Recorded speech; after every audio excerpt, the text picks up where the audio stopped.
The gold premium in China just hit a record high. And so we are asking the question right now, is gold on its way to a new all-time high?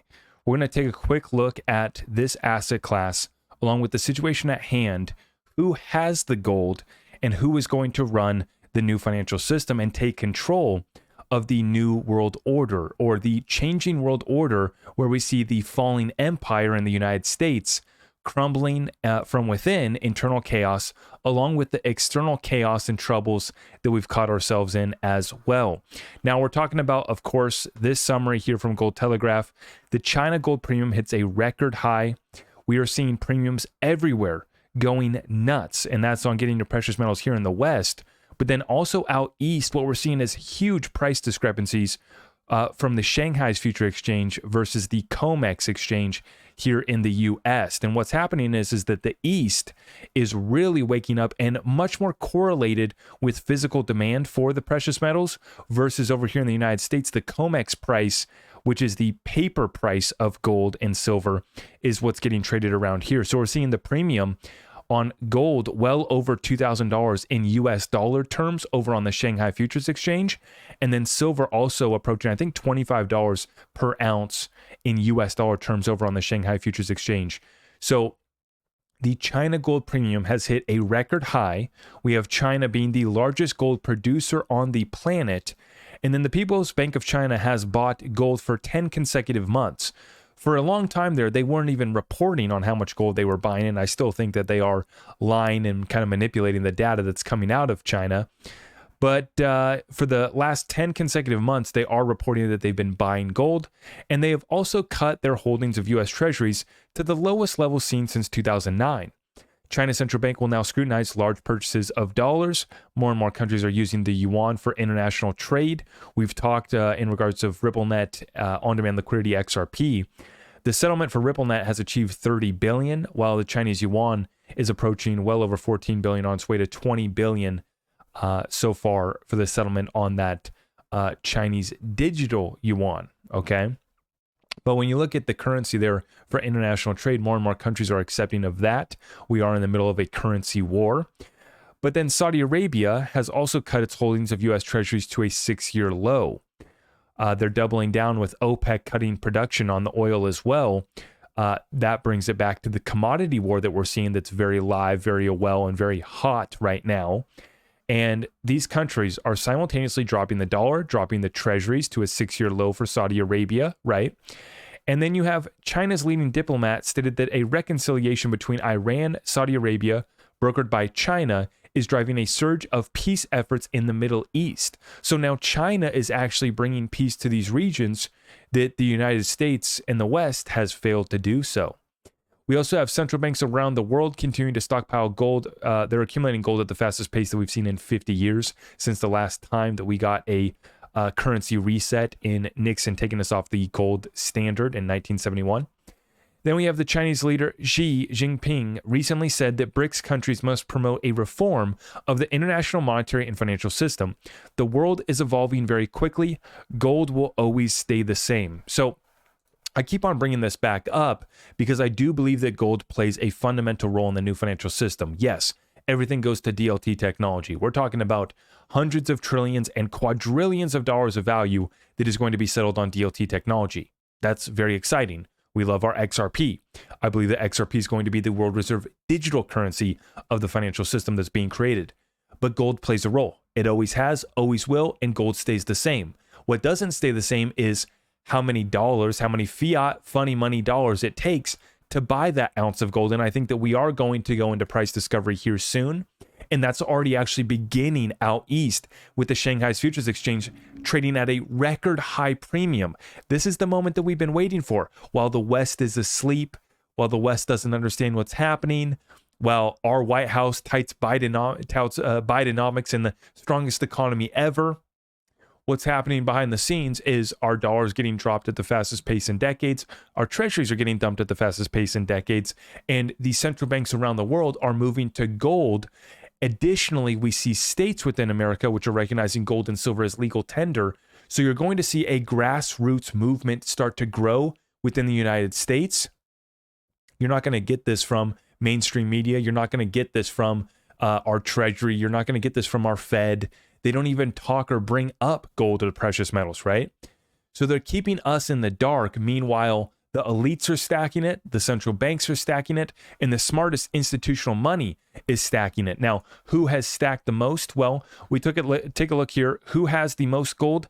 That would be the US, well and above everybody else. The next closest is Germany at 3,300 tons. The United States having over 8,000 tons of gold. Germany number 2, Italy number 3, France 4, and Russia, the first BRICS nation, coming in at number 5 with 2,330 tons of gold. China right behind them, Switzerland, Japan, India, another BRICS nation, Netherlands, Turkey. I don't know if Turkey's applied to join BRICS. They're still kind of towing the line between being a member of NATO, leaving NATO, dropping the dollar, right? Taiwan, Portugal, Uzbekistan, and Saudi Arabia, which is the most one of the 6 new countries that has now joined BRICS. And so we see that these countries are well behind us, right? We understand that. But what's important to know, right, is that this trend, this price discovery, is taking place in these other areas where the actual price that's being traded on that Shanghai Futures Exchange is more correlated with the physical demand versus over here in the West. We're really tied and anchored to that COMEX paper traded price. The problem is that we have record deficits for silver. We have record premiums going up for China, and there's only so much of this metal to go around. And so I've been trying to bring this up for my community in not only understanding the role that gold is and silver are going to play in this new financial system, but also trying to bring these updates with the same sense of urgency that I've been talking about with XRP and our digital assets, because just like Rosie Rio says, the train has left the station. Same thing is taking place with the institutions loading their vaults on precious metals and locking you out. Now, just the other day, I shared a scary bank story, and this is becoming more common.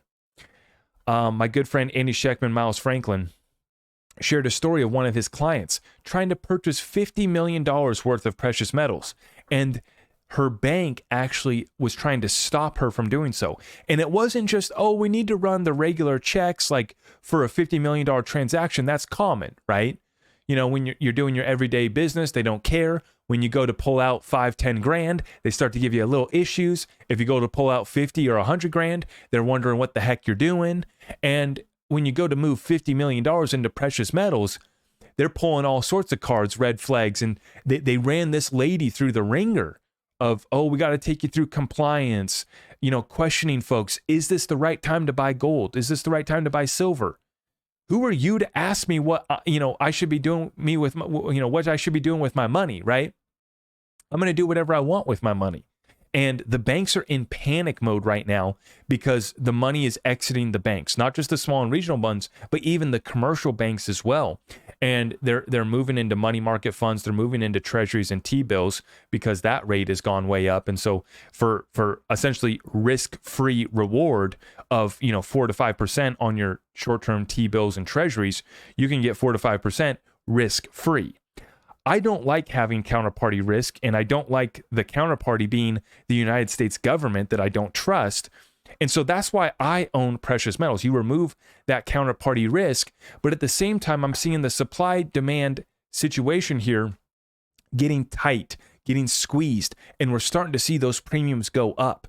Now, if you guys are looking to get some precious metals, we, of course, have our affiliates, and all you got to do is there's a link down below for my website. You go to zachrector.com. You'll land on our main page right here. You can click on the precious metals, or at the very top, there's this gold link right here. You click on that, and it's going to take you to this precious metals page, okay? And you're going to hit get started. And then you just let us know whether you want to convert your 401k to gold and silver, or if you want to get the metals delivered to your home directly. We can achieve both for you. So just let us know how we can help you out. The reason why I think this is so important to consider right now is that we've had a summer slowdown.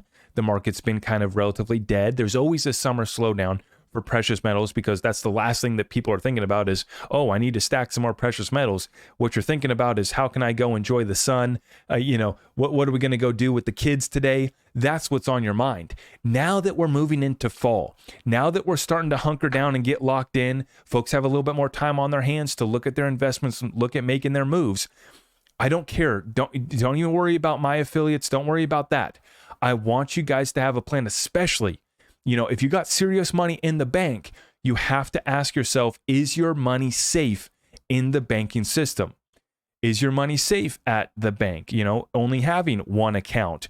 If you're well over 250,000, you have exposure that's not going to be covered by the FDIC. Do we even trust the FDIC, right?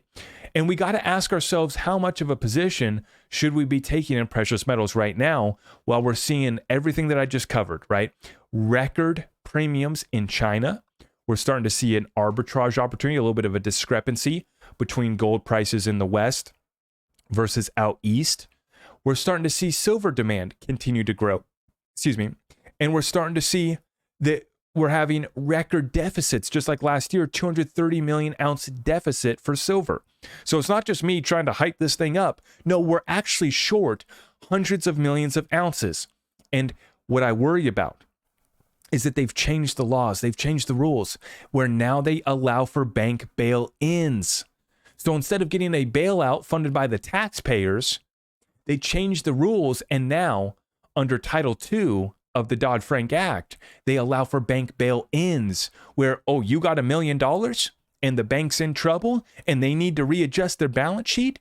Well, your deposits are there for the taking, and you are merely a creditor to the banking institution. If they go under, right, you're going to get paid out last, or maybe not at all, and your money is not safe. And the problem is, just like they've been doing with crypto, they're making it difficult for us to buy digital assets. They're questioning us. They're not allowing us. They're shutting down our card. They're calling it fraud, doing everything they can to stop us from buying digital assets. Now we're starting to see them trying to stop us from buying precious metals.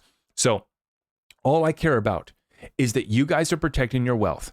Right now, it's a scary time. I know folks are asking, where can I keep my money safe? Not even, where do I get crazy gains, bro? We're not talking about the next 100x, bro. We're talking about, I've worked my butt off for 20, 30, 40, 50 years. I've built up a nest egg. I got $1 million net worth. I got $10 million net worth. What do I do with it to protect it? We got part of it that we want to multiply. We want to grow it. Yes, we're willing to take some risk and have a little bit of exposure there. But we are also trying to protect what we've built as we're seeing inflation ramp back up. They are in complete denial about inflation. You got talking heads like Paul Krugman saying that the inflation fight has been won. That is absurd. And so they are going to destroy our wealth. They're going to steal and strip our wealth from us, while the talking heads on mainstream media tell us everything's fine. We've won the fight against inflation, and Biden's going to tell you that this is the strongest economy ever. You guys let me know in the comments down below what you think about that and what you're doing to protect your wealth. If you guys appreciate these updates, please smash that thumbs up for me. Like I said, the link for your precious metals is down below. Take advantage of it while you can. And we're also running weekly specials with our friend Andy Sheckman, Miles Franklin. So stay up to date. We drop those weekly specials every week, and you can take advantage of them while supplies last. We have record premiums out east that's coming back here west, and we are on the path to a new all-time high for gold and maybe even silver as well. Take advantage of it while you can. God bless all of you. I'll see you in the next one.